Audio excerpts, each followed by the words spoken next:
주께서 영광 중에 임재하여 주시고 예배하는 우리에게 한없는 복과 은혜 베풀어 주시옵소서. 예수님의 이름으로 기도하옵나이다. 아멘. 기원전 4세기, 5세기경에 살았던 프로타고라스는 인간은 만물의 척도다 이런 말을 남겼습니다. 이 사람은 절대적인 선을 인정하지 않습니다. 절대 진리 이런 건 없다고 봅니다. 모든 것은 상대화했습니다. 그래서 사람의 생각이나 판단이 중요하다. 그 사람은 이렇게 생각하고 저 사람은 저렇게 생각하고 모든 것이 상대적인 것이지 절대적인 것은 없다. 그 언뜻 들어보면 그럴싸한 맞는 말 같은데 이제 어떤 문제가 생기냐 하면 절대 기준이 없어지는 겁니다. 이것도 맞고 너도 맞고 이것도 좋고 저것도 맞죠. 취향에 따라서는 그래 너 주장도 일리가 있고 이쪽 주장도 그래 들어 한번 새겨볼 만하다 이렇게 상대화시키는 것이 진리를 찾는 하나의 방법이 될 수 있는데 이게 상대화시켜버리면 절대적인 것을 인정하지 않게 되면 이제 문제가 생기는 겁니다. 그럼 기준이 뭐냐? 그러면 오늘날 같이 다원주의 세계관이 이렇게 판을 쳐버리게 되는 것이죠. 다원주의가 꼭 나쁘다는 것은 아니지만은 그러나 절대선, 하나님의 존재, 천국 이런 것이 있다는 겁니다. 진국이 없으면 항해하는 사람들이 바다에서 길을 잃고 말 것입니다. 천국이 없다면 지옥이 없다면 뭐 아무렇게나 살고 죄짓고 살아도 들키지만 않으면 되는 거 아닙니까? 그럴 수 없는 겁니다. 인간의 공통의 선이라든가 하나님이라든가 절대 선을 인정하지 않는다면 사람은 설당이 없어지고 마는 것입니다. 이 사람이 어떻게 죽느냐 하면요. 그러니까 그가 저술한 책이 문제가 돼가지고 신을 모독했다 이래가지고 신성모독죄로 유배 보내지게 됩니다. 시칠리아 섬이라고 있는데 시칠리아 섬으로 유배 가던 길에 난파가 되고 그리고 이제 익사하고 말았답니다. 인간의 끝은 모두가 다 죽음으로 귀결이 되는 겁니다. 인간은 그렇게 연약한 것입니다. 불완전한 것입니다. 죄인은 모든 사람은 죄인이다 이렇게 성경은 말하고 있습니다. 의인은 하나도 없는 것입니다. 요즘 전 세계적으로 인기를 얻고 있는 오징어 게임이라고 들어는 보셨을 겁니다. 보시지는 마십시오. 봐야 시간이 영화가 한 편 정도가 아니라 아주 긴 것 같아요. 저는 그게 무슨 젊은이들이 요즘 게임을 좋아하니까 무슨 게임의 한 종류겠거니 이렇게 생각을 했는데 전 세계 70여 개, 80여 개국에서 그게 1등을 하고 있다니까 그게 무엇인가 하면 찾아보니까 그게 영화더군요. 이게 어떤 내용이냐 하면요. 인생 막장에 서 있는 사람들이 모여서 게임을 하는 것입니다. 옛날에 어떤 게임들은 돈 넣고 돈 먹기잖아요. 근데 이 게임은 목숨을 걸어야 되는 겁니다. 지면 죽는 겁니다. 고스톱 칠 때 뭐 괜찮으니까 죽어라 이제 그러잖아요. 그럼 그건 들어간다는 얘기잖아요. 나는 열애라는 얘기잖아요. 그런 죽는 게 아니라 진짜로 죽는 겁니다. 이기면 살아남습니다. 그러니까 서바이벌 게임이죠. 무시무시한 겁니다. 근데 많은 사람들이 참가해요. 어떤 사람들이 이 게임에 참가하느냐 하면 주로 실패하는 사람들, 많은 빚을 지고 쫓기는 사람들, 금융사기꾼들, 실업자들, 건달들, 외국인 노동자들, 탈북자들 이런 다양한 사람들이 이 서바이벌 게임에 참가하는데 이들이 게임에 참가하는 단 한 가지 이유는 돈 때문입니다. 최종 우승자에게 걸린 상금이 456억 원. 그러나 그건 한 사람의 몫이고 나머지는 그 게임의 과정에서 다 죽습니다. 자, 이 참가자들이 모두 6번의 게임을 벌이게 되는데 이런 게임들입니다. 여러분이 어렸을 때나 또 예전에 해봤던 그런 게임들인데요. 무궁화 꽃이 피었습니다. 뭐 이건 참 재밌는 게임이잖아요. 근데 이게 목숨을 내놔야 돼. 달고나 뽑기. 저는 한 번도 해본 적이 없는 건데 아마 우리 여성분들은 시장 문방구 이런 데 학교 앞에서 쭈구리가 앉아가지고 그거 많이 뽑았다고 그래요. 줄다리기, 그럼 운동회 할 때 줄다리기, 뭐 지면 그냥 지는 거잖아요. 근데 지면 다 낭떠러지에 다 떨어져서 저 상대편은 다 죽는 겁니다. 구슬치기, 이런 건 좀 좋은 건데 재밌는 건데 이게 생명이 오락가락 하는 거예요. 유리 밟고 지나가기. 어떤 유리를 밟으면 그냥 꺼져서 떨어 죽는 겁니다. 마지막이 그게 영화 제목 같이 오징어 게임입니다. 땅에다가 그림을 그려놓고 선을 통과하는 거잖아요. 그래서 오징어 머리를 점령하면 이제 이기는 건데 그 최종 승자는 기훈이라는 사람이 되었답니다. 근데 이렇게 게임이 끝나면 재미가 없죠. 영화가 아니겠죠. 자, 게임에 참가했다가 죽은 줄로만 알았던 할아버지가 있었는데 길거리에서 우연히 만납니다. 게임에 졌으니까 이 사람은 죽었어야 되는 거잖아요. 근데 알고 보니까 이 사람이 이 게임의 창시자인 거예요. 오난 거예요. 오해한 거예요. 이 할아버지가 이 젊은 청년에게 제안을 하죠. 우리 둘만 게임을 하자. 눈이 내리는 추운 겨울날에 길거리에 쓰러진 노숙자를 보고 사람들이 도와줄까 도와주지 않을까? 그 기훈이는 도와줄 거야. 사람이 온정이 있잖아. 도와줄 거라고 말합니다. 그러나 할아버지는 도와줄 사람이 없을 거라고 얘기하죠. 그러니까 내기를 거는 겁니다. 결국 이 게임에서 기훈이 이깁니다. 이 노숙자 역을 맡은 이 할아버지는 그 차가운 겨울날에 눈이 펄펄 내리는 날에 이제 자기가 그 노숙자 역을 하는 겁니다.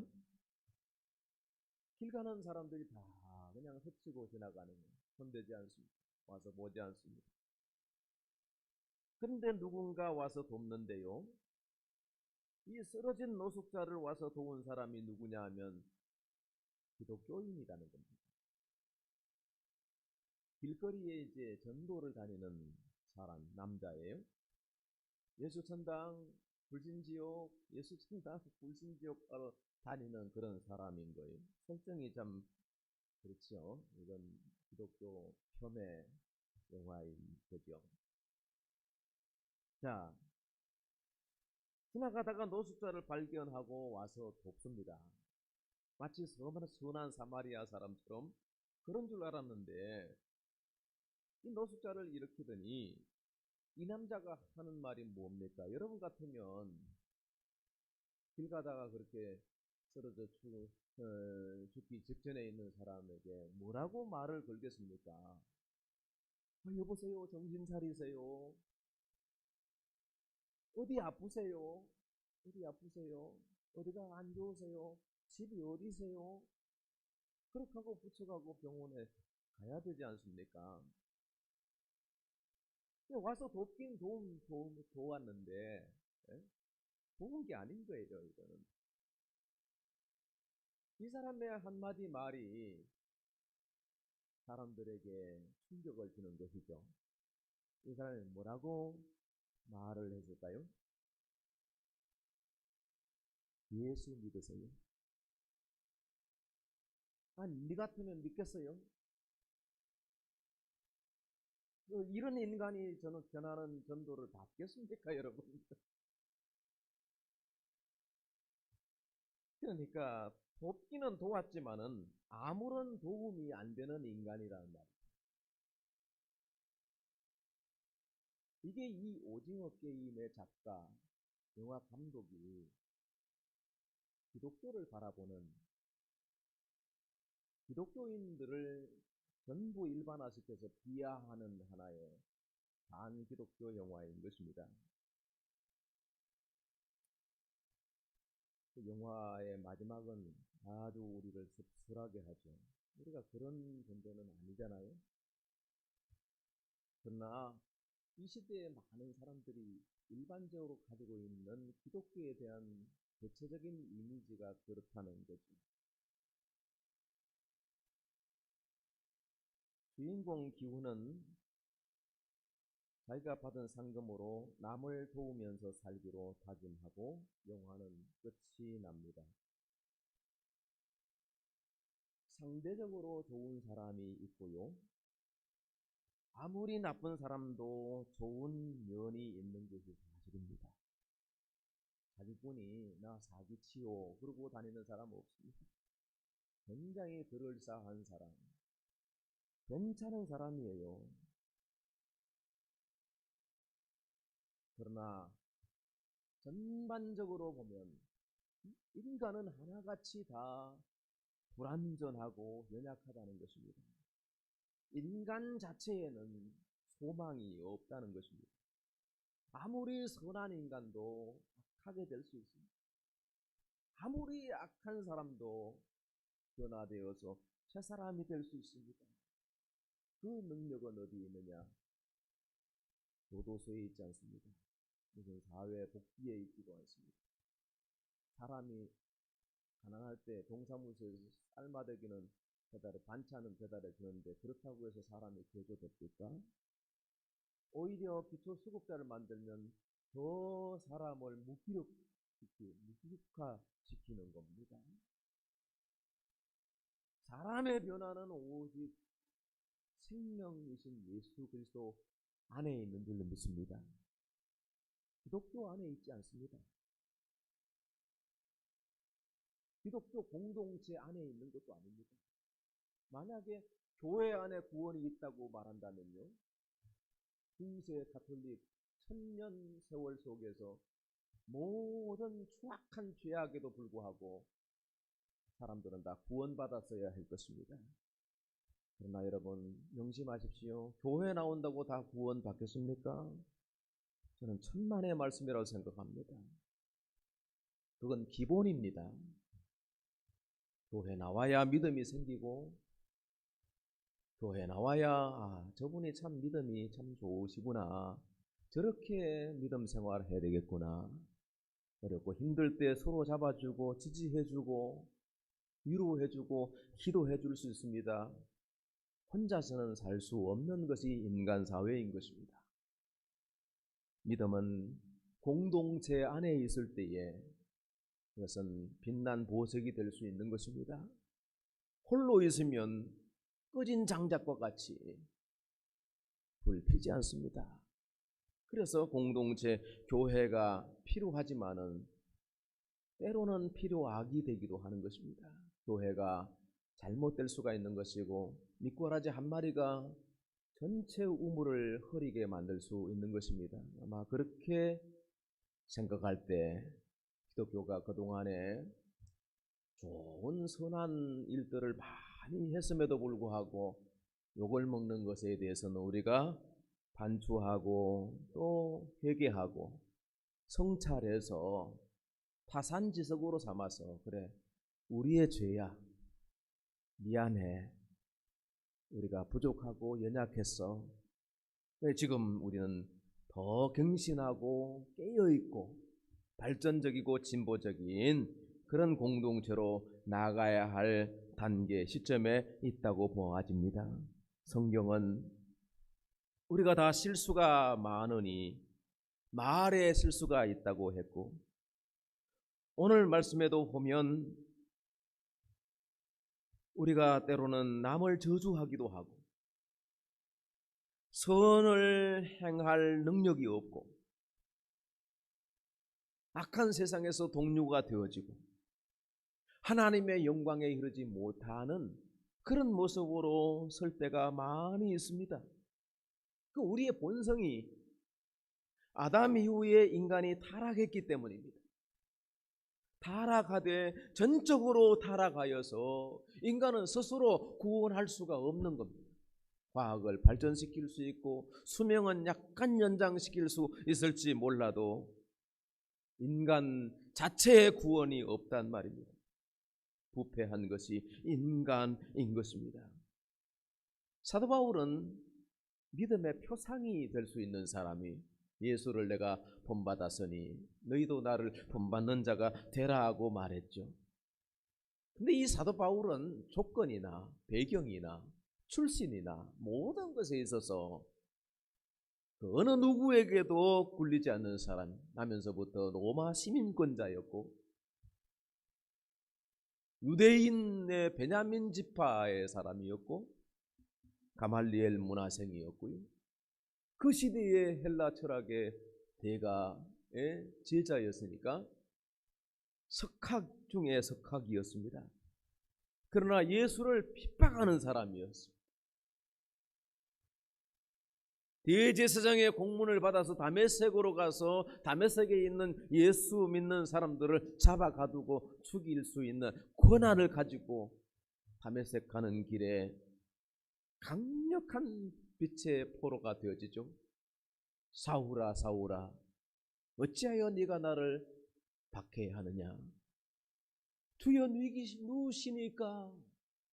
눈은 멀었고 강력한 빛 앞에 포로된 이 사도 바울이 이 사울이 묻습니다. 주여 누구시니까. 응답하시기를 나는 네가 박해하는 예수라 했습니다. 부활하신 예수님이 사도 바울에게 사울에게 임한 겁니다. 그래서 이 사람이 변화되어서 이름을 바꾸죠. 사울에서 바울이 되어졌습니다. 그러나 이름 바꿨다고 해서 사람이 달라지나요? 네? 좋은 옷을 거치고 있다고 좋은 사람인가요? 넓고 좋은 집에 산다고 해서 성공한 인생인가요? 그렇지 않단 말입니다. 이름은 바꿨지만은 사도 바울의 진실한 참회로 고백서에 보면 로마서 7장 말미에 보면 내 지체 속에서 한 다른 법이 내 마음의 법과 싸워서 내 지체 속에 있는 죄의 법으로 나를 사로잡는 것을 보는도다. 선한 양심이 있고 악한 본성이 있는데 이것이 때로 충돌을 일으킬 때 항상 선한 본성이 지더라는 거예요. 죄의 법 아래로 나를 끌어가는 것을 보는 듯. 그래서 오라 나는 곤고한 사람이로다. 이 사망의 몸에서 누가 나를 건져내랴. 이렇게 탄식합니다. 진실한 자기 고백인 것입니다. 아무리 선자라도 아무리 오랜 시간 기도 생활을 해도 사람의 본성에는 악한 것이 있고 연약한 것이 있다는 겁니다. 그런데요,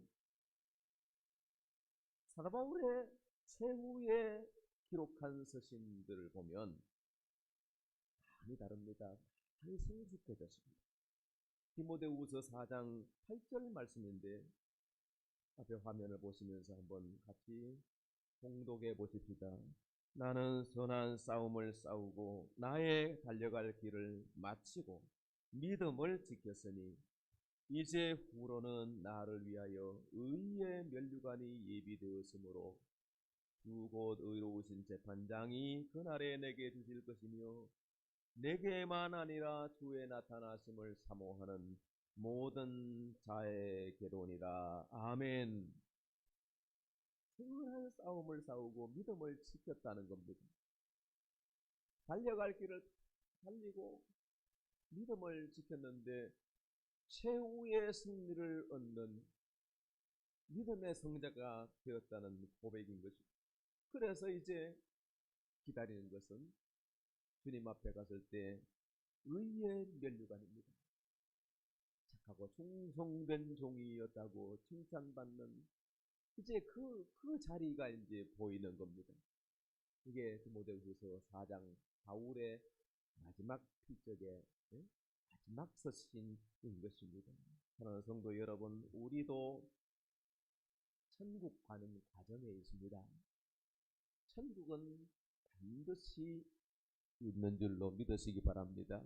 천국은 여기 있다 저기 있다 보도 못하리니 천국은 너희 안에 있느니라.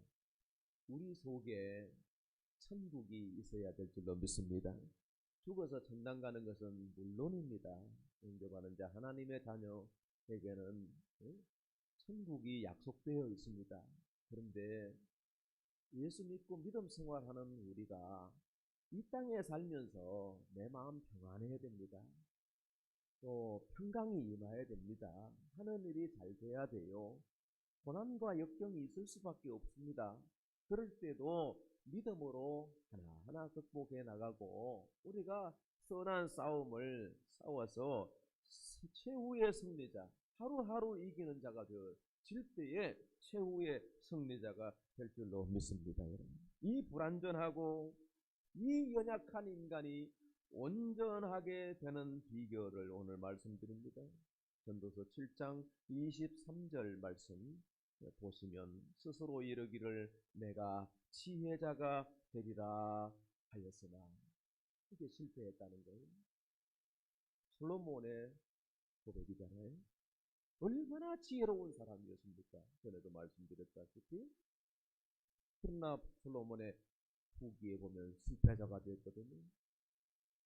지혜이신 하나님이 나를 멀리 하였도다, 이렇게 해석될 수 있는 겁니다. 하나님을 사랑하고 가까이 했던 이 사람이 지혜에 있어서 실패하고 말았다는 것입니다.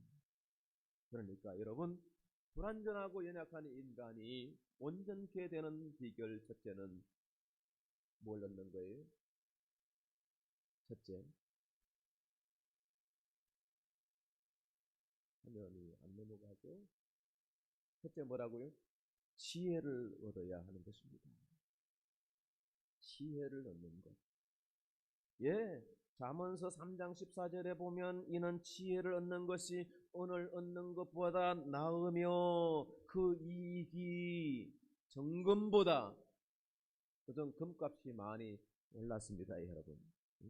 한 돈에 전에는 뭐 5만 원도 하고 3만 원도 하고 지금은 30만 원 가까이 갑니다. 금보다 귀한 것이 뭐요? 지혜라는 겁니다. 지난주에 말씀드렸지 않습니까? 지혜는 유산같이 아름답고 지혜는 최고의 유산이라는 겁니다. 오늘 시대 사람들은 지혜를 갖다가 목적을 이루는 수단, 최선의 수단을 사용하는 것이라고 생각합니다. 돈을 잘 버는 정보, 이런 것들이 지혜라고 생각합니다. 공부 잘해서 유수한 자리를 얻는 것, 이런 걸 지혜라고 생각하죠. 그건 지혜가 아니올시다, 여러분. 지혜는 세상에서 얻을 수 있는 것이 아니라고 했습니다. 욥기 28장에 보면 광부가 줄을 타고 깊은 흑암 속으로 내려가서 달랑달랑 줄 하나에 의지해서 광맥을 캐는데 철도 그 산에서 나오고 금도 금강에서 나오고 온갖 보석들이 나오는 곳이 있는데 지혜에 나는 곳은 어디인고 사람 사는 땅에서는 찾을 수 없구나 그랬습니다. 지혜는 어디서 오느냐? 하나님께로부터 온다는 것입니다. 하나님을 아는 이 지혜 지식이 어디서 오느냐?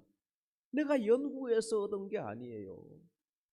이 믿음은 하나님이 우리에게 주신 선물인 줄로 믿습니다.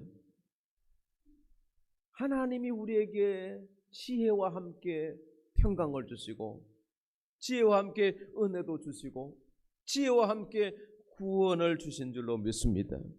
그래서 지혜를 얻는 것이 최고라는 겁니다. 이 불완전하고 연약한 인간이 지혜를 얻으면 온전케 된다는 것입니다.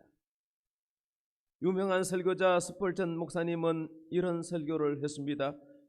학식이 많은 사람의 죽은 그 해골과 일자 무식한 사람의 죽은 해골을 단순 비교해보면 어떤 차이가 있습니까? 둘 다 똑같아요. 회갈색 매끄러운 분말에 불과한 것입니다. 근데 이 학자는 그 이름이 가지는 명성이 좀 남다를 겁니다. 세상에서 이름을 남겼다고 하십시다. 그러나 그 이름이 무슨 소용이 있습니까? 그 영혼이 구원받지 못했다면 아무 소용이 없는 겁니다. 인생을 헛살은 겁니다. 서바이벌 게임에서 죽은 거예요.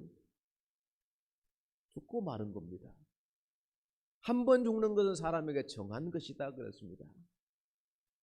그러나 그 뒤에 영원한 심판이 있다 그랬습니다. 그런데 이 일짝무식한 이 사람이 만약에 지혜를 얻었다 하십시다. 이 사람은 서바이벌 한 겁니다. 영원한 겁니다. 아멘. 천국 복락에도 들어갈 수 있는 사람입니다. 천국이 돈으로 가는 겁니까? 학식으로 가는 겁니까? 지혜로 믿음으로 가는 줄로 믿습니다. 그래서 지혜를 얻는 것이 중요하다는 겁니다. 두 번째는 목적을 알아야 합니다.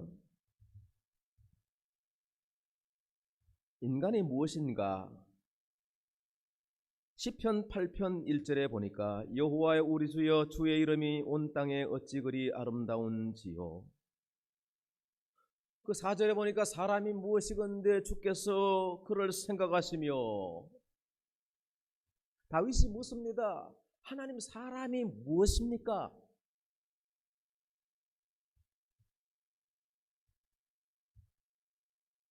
최후의 만찬을 그린 미켈란젤로가 유명한 조각가인 줄 아시죠?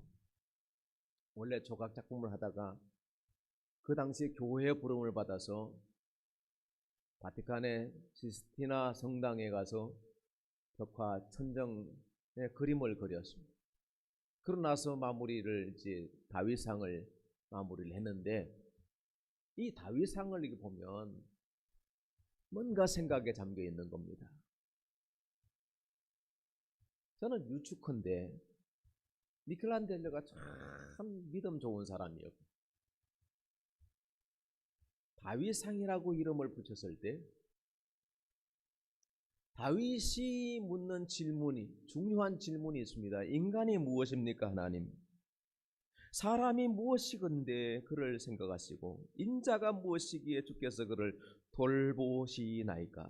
여러분, 사람이 무엇입니까? 사람이 왜 지어졌습니까? 인간의 본질은 무엇이며 목적은 무엇입니까?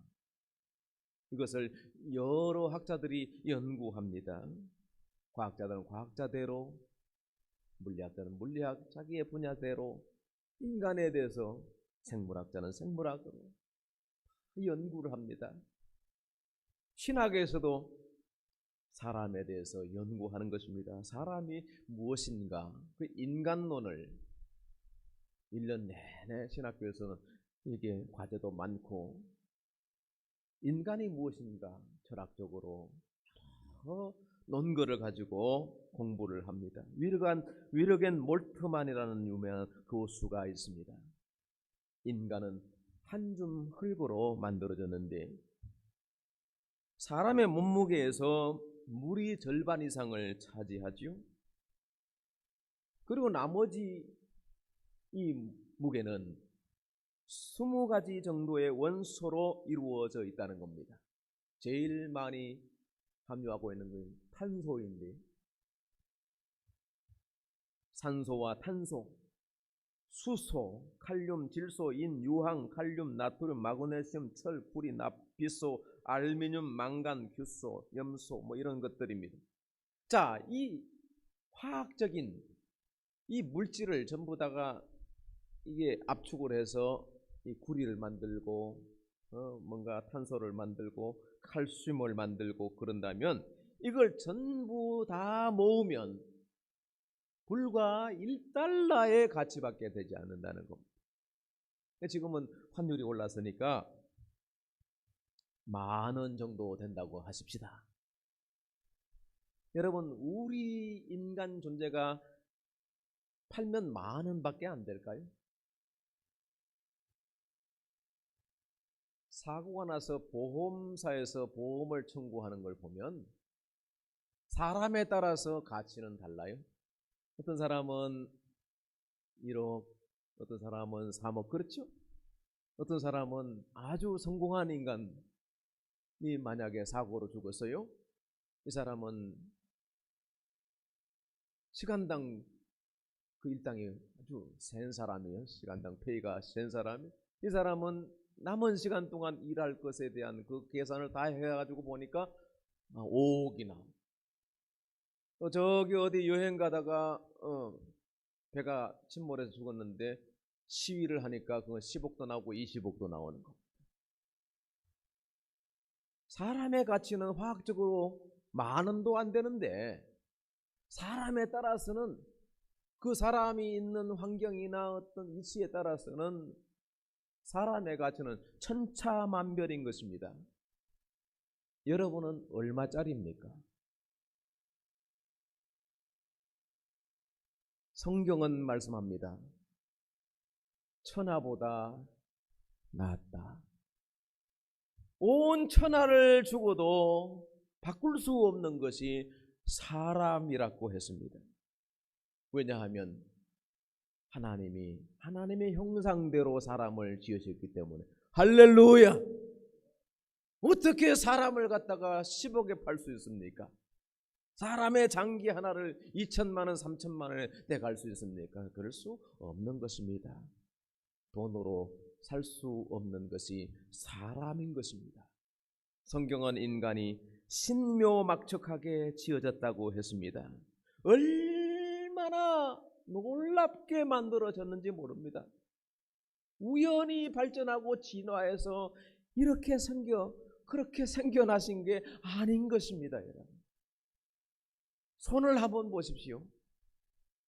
이 10손가락, 짐승들은 그냥 이렇게 딛고 다니고 그냥 원숭이 같은 것은 먹을 때만 그냥 필요한 겁니다. 이게 섬세하지 않습니다. 이 손가락의 감각은 첨단 기계나 인공지능이 따라올 수 없단 말입니다.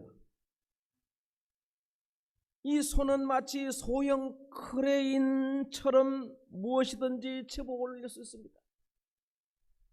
근데 푹 맞은 사람은 손에 힘이 안 가는 겁니다. 놀랍습니다. 기적 속에 살아가고 있는 겁니다.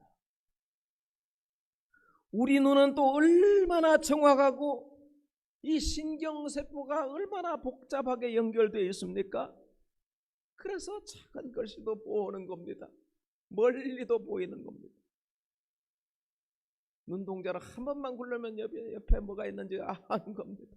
놀랍습니다.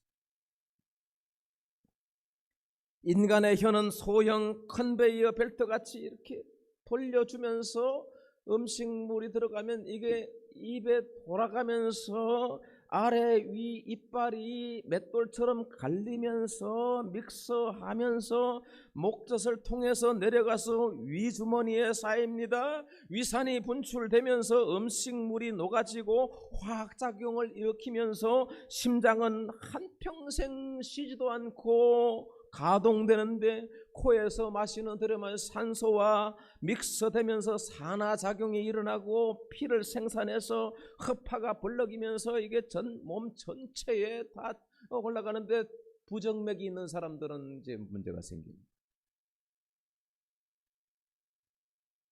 간이라고 하는 여과장치를 거치고 심장이라고 하는 정유공장을 거쳐서 모든 것의 기관에 보내집니다. 녹이고 여과시키고 농축시키고 영양분을 뽑을 대로 다 뽑아서 몸에 필요한 것을 다 쓰고 난 다음에 전혀 필요 없는 것들이 대장, 소장을 거쳐서 하수 종말 처리장으로 가는 거예요. 그게 대변이고 소변인 겁니다. 여러분, 이것이 다 막힘이 없이 잘 순환이 되어야 건강한 사람인 겁니다. 제가 볼 때 오늘 여기 계신 분들은 거의 대부분의 사람들이 다 건강하신 거예요. 하나님의 은혜 속에 신묘막측하게 지어진 이 몸을 선물로 받아서 지금 살아가고 있다는 것입니다. 왜 지으셨나요? 목적이 무엇인가요? 토마스 칼라일이 말했습니다. 내가 점점 늙어져서 이제 영원의 언저리에 서게 될수록 내 어릴 적 교리 문답에서 배웠던 구절이 선명하게 되살아난다. 사람의 목적이 무엇인가? 하나님을 영화롭게 하고 그를 영원히 즐거워하는 것이라. 소요리 문답 제1조에 그렇게 되어 있습니다. 사람의 제일 되는 목적이 무엇인가? 하나님을 영화롭게, 하나님을 기뻐하고 즐거워하는 것이라고 했습니다.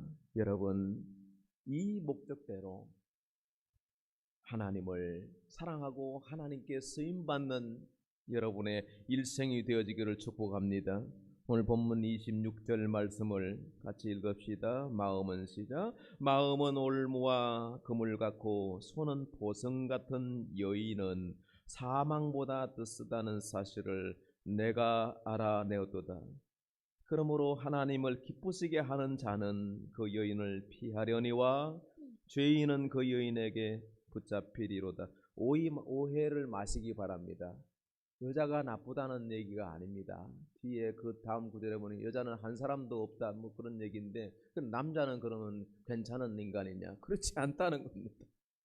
성경은 기본적으로 모든 인간은 죄인이라는 것. 다만 남자보다 여자가 먼저 죄에 접근하고 그런 부분에 있어서 책임이 더 크고 작은 것은 있을지라도 여기서 여인은 일반화시켜 여자를 얘기하는 게 아니라는 거예요.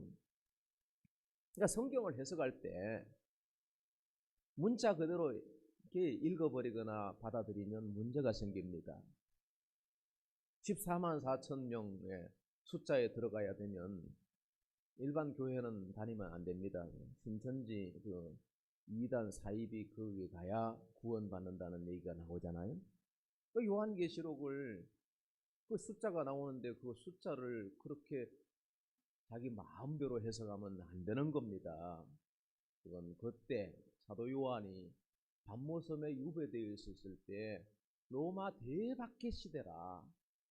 그냥 로마의 황제를 지칭할 때 그냥 황제라 그러면 오해받습니다. 감옥에 갑니다. 그러니까 이제 짐승이라고 표현하는 겁니다. 짐승, 여자, 용. 여자가 어떻게 해서 바다 용이 나오는데 뭐 짐승의 표를 받고 14만 4천 구원받은 인 맞은 사람들이 그런다. 그런 식으로 축자적으로 문자 그대로 해석하면 안 되는 겁니다. 그래서 성경을 해석할 때는 그때 그 솔로몬이 의미하는 것은 무엇이었냐? 그걸 아는 것이에요. 그래서 신학이 필요한 겁니다.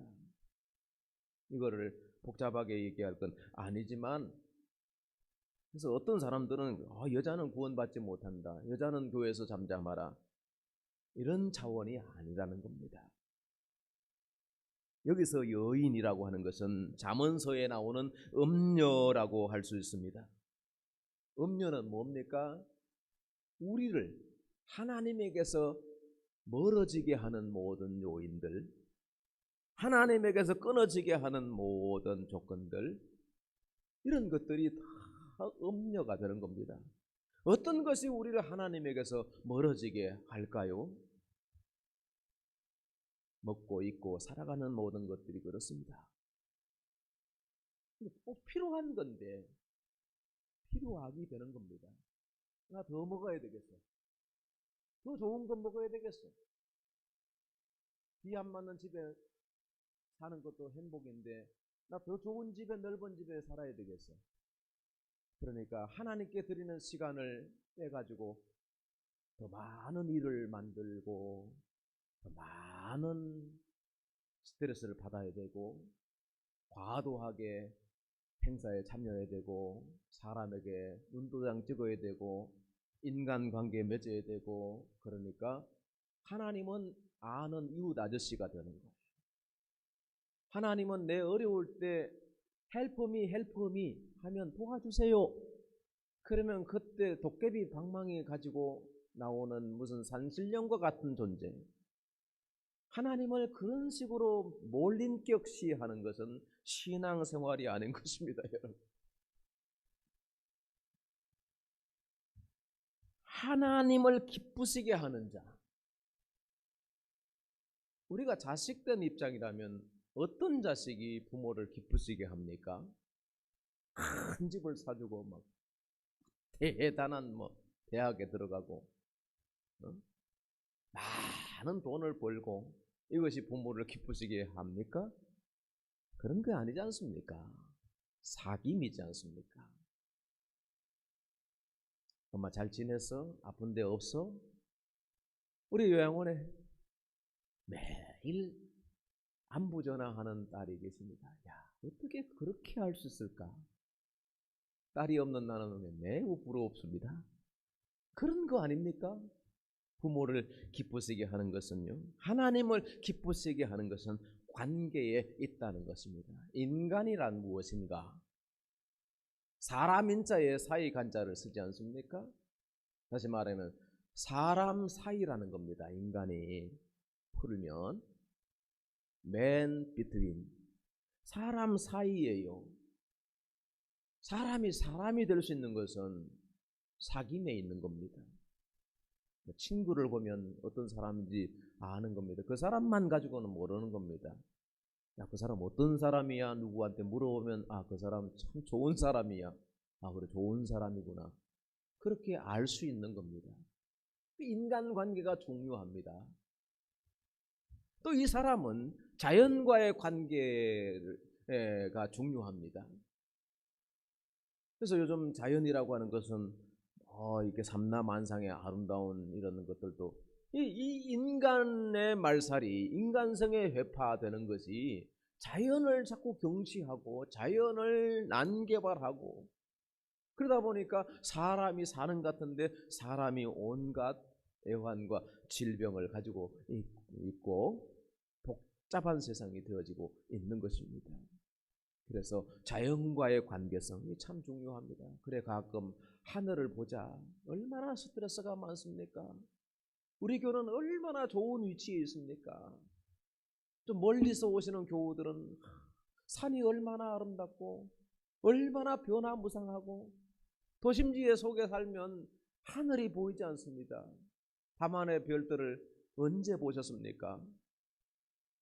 하나님, 저 별을 지으시니 아름답습니다. 이런 고백을 한번 해보셨습니까? 이렇게 꽃이 아름다운 줄을 몰랐습니다. 우리 교회 앞에 많은 등산객들이 머물러서 사진을 찍고 있습니다. 거기에 꽃이 만발하거든요. 그 사람은 꽃이 좋다 그러고서 등산을 갑니다. 주일인데도 불구하고 교회는 한 번 건너오는 등산객들이 여기 예배당에 앉은 교인들 숫자보다 훨씬 많습니다. 무엇이 문제입니까? 그 사람은 사람 사이 자연과는 좋은 것을 삼아서 삽니다. 그런데 한 가지가 부족합니다. 사람은 하나님과의 관계에 있을 때 비로소 사람이 될 수 있는 겁니다. 그래서 하나님과의 관계가 매우 중요합니다. 이 관계를 우리에게 알려주는 것이 지혜의 말씀이에요. 믿음인 거예요. 그래서 평소에 하나님과의 관계가 친밀해야 되겠죠. 그게 예배의 생활이고 그것이 개인 기도의 생활이고 경건의 시간인 겁니다. 죄송하지만 주일에 한 번 나오셨어야 그것이 하나님과의 관계라고 말할 수 있을까요? 아닐 것입니다. 여러분의 사적 시간을 더 많이 하나님과 사귐을 가지시고 하나님께 나가시기를 축원합니다. 세 번째 마지막으로 하나님을 전적으로 의뢰하는 것입니다. 불완전한 인간이 온전케 되는 비결은 하나님을 전심으로 의뢰하는 것입니다. 미국의 워싱턴에 가면 링컨이 애도가는 성경을 볼 수 있는데 그 성경 장절 중에서 유독 손때가 많이 묻어있는 성경 구절, 그게 펼쳐져 있습니다. 시편 34편 4절 말씀 읽어보십시다. 내가 여호와께 간구하매 내게 응답하시고 내 모든 두려움에서 나를 건지셨도다. 아멘. 내가 여호와께 간구하매 응답하셨다. 나를 이 모든 두려움에서 건져내셨다. 이것이 링컨의 감정이 되었습니다.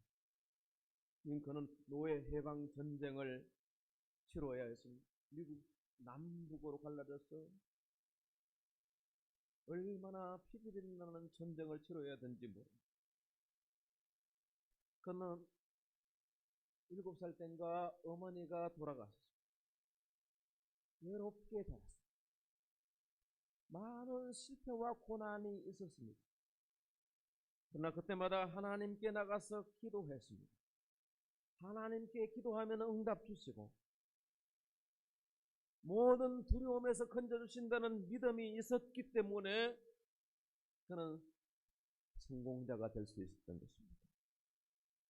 백악관을 기도실로 만든 대통령, 미국 역사에서 가장 존경받는 인물이 되었습니다. 하나님을 전적으로 의뢰하였기 때문입니다. 세상에 우리 마음을 둘 곳이 많습니다. 오락도 많고 게임도 많고 사람도 주변에 많고 만나려면 언제든지 만날 수 있는 거리에 있고 빨리 달려갈 수 있는 발이 있고 관심 분야도 많고 취향도 너무 다양하고 그래서 현재를 살아가는 사람들이 점점 더 바빠지는데 마음에 평강이 없습니다. 스트레스가 많다고 그럽니다. 문제는 무엇입니까? 다시 한번 저와 여러분이 불완전한 인간이 다윗처럼 이렇게 질문해 보십시다. 하나님, 인간이 무엇입니까? 하나님, 저는 어떻게 살아야 하겠습니까? 하나님이 기뻐하시는 것은 무엇입니까? 성찰하시면서 믿음에 전진하소서. 사도 바울처럼 선한 싸움을 싸우고 믿음을 지켜 최후의 승리자 서바이벌 하시기를 바랍니다. 하나님 은혜를 감사드립니다. 말씀 듣는 귀에 새겨지게 하여 주시고 마음에 각인되어져서 이 말씀이 우리에게 도전이 되어지고 은혜가 되어져서 성경으로 돌아가고 그리스도께로 나아가고 하나님의 은혜의 보좌 앞에 나갈 수 있는 힘이 되게 하여 주시옵소서. 예수님의 이름으로 기도합니다. 아멘. 289장 찬송하십시오.